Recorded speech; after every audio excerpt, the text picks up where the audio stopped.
Så er der lige en lille opdatering her fra Isalon. Vi knokler jo simpelthen på for at kunne blive færdige til på lørdag, og I kan se her, hvordan det vælter med kasser og sådan noget, men butikken den bliver så fin. Lige nu har jeg lige et par timers arbejde endnu, og jeg har jo lige lært at drikke kaffe her for nylig, så jeg tænker, nu skulle jeg lige have mig en lille tår kaffe, men så tænker jeg også lidt koffein, og mig at sove i nat, det går bare ikke altid så godt.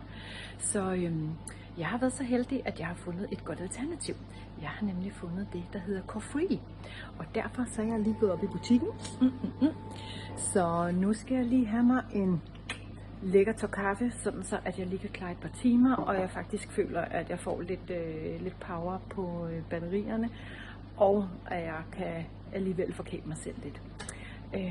Så Cofree, det er det nye, der kommer, og vi åbner allerede op på lørdag, så det er et godt alternativ. Vi ses.